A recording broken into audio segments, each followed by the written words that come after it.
Okay, who wants to tell the first story?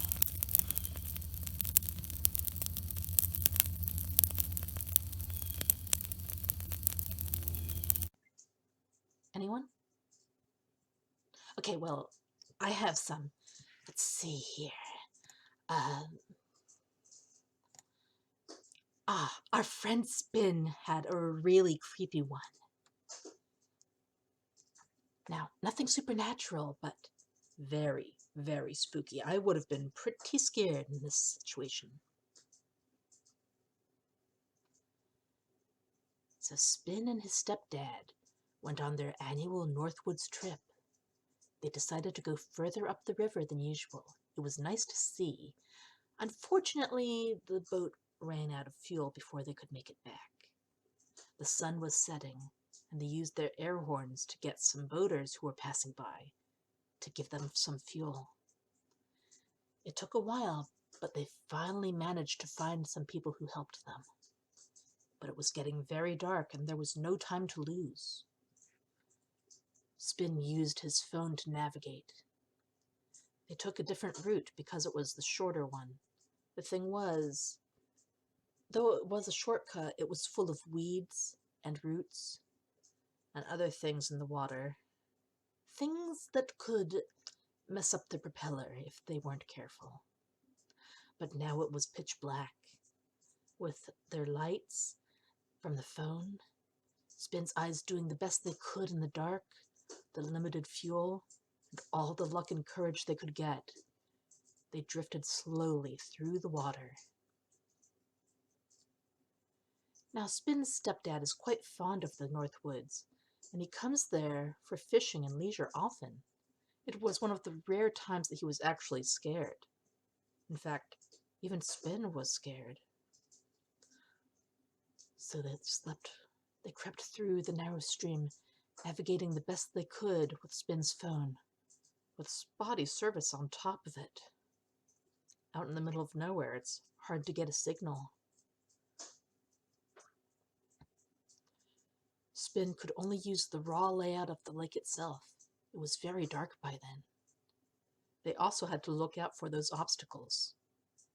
After a very nerve-wracking ordeal, they finally managed to find their way out and get back to normal pathways, though it was still a ways away, and they prayed they had enough fuel to make it through this darkness, and still worry about the weeds and wood stuff. Fortunately, they found the archway they came through, but due to it being dark, they had to be careful not to bump into it. Still keeping an eye out for the hazards, they floated along until they found their pier. And even that was a trial because they had to get the boat aligned with it without crashing. It was still dark out, even with the lights. And with very careful positioning, they managed to get the boat tied and secured. They couldn't get off the boat fast enough or walk to the cabin lodge. Oh yes, and also mosquitoes were a thing.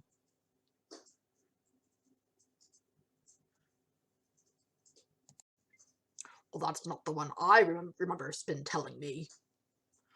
As I recall, Spin and his friend were driving down a dark road. They went down the road following the signs, and yet somehow they ended up right back where they started from. Ooh.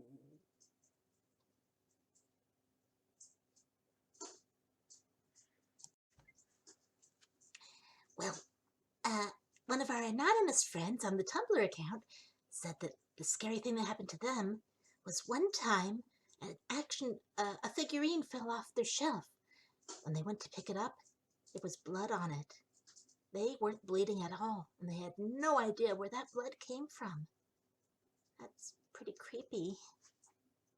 I hope they were okay.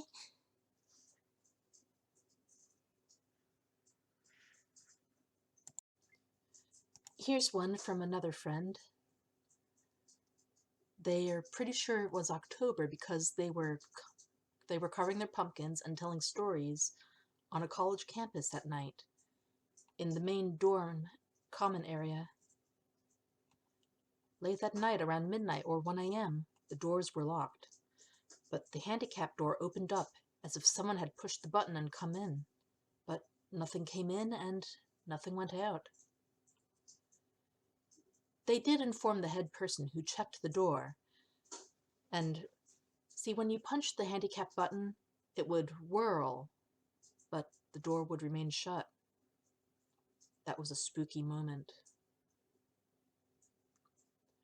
And then another spooky thing happened during the day. They were helping with new students. They had locked themselves out. Thinking nothing about it, they went to help the person get it back in.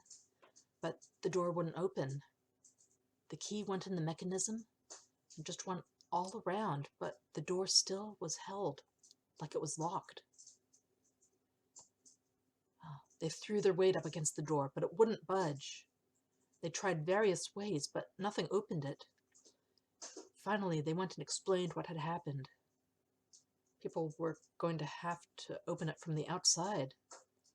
But a woman from the cultural center came to the door and whispered, "Children, be good." The door popped open as if someone had let go of the handle. It swung open, but it was empty. Nothing was in the room, minus the furniture and the girl's stuff. We peeked in, and they asked politely if the girls could stay without any further issue. That was a real freaky moment, and in broad daylight. That would have freaked me out. Oh, those were pretty creepy. You know, come to think of it, we have some stories that are local to our area, too. Well, my area. The Nightmare aren't really from here, are they? But actually, pretty close to where I am, there's a road.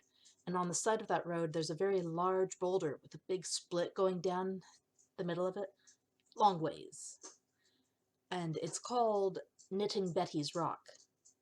Because according to the legend, back during the war, the Revolutionary War, there was a woman there named Betty, and she would sit on that rock and knit, waiting for her lover to come back from the war. Back in those days, it wasn't like today where people were gone for the war for the duration. They would go out to the battles, fight, and then return home when they were able to. So Betty would sit on that rock and knit and wait for her love to return. Only eventually news came to her that he was never going to return. But she couldn't bring herself to stop. So day after day she would sit on that rock and she would knit. And she would wait for the love who would never return to her.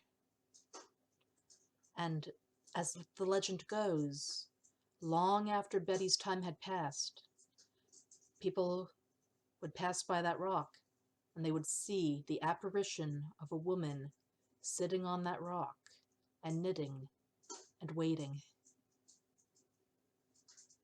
And that's the story of Knitting Betty Rock.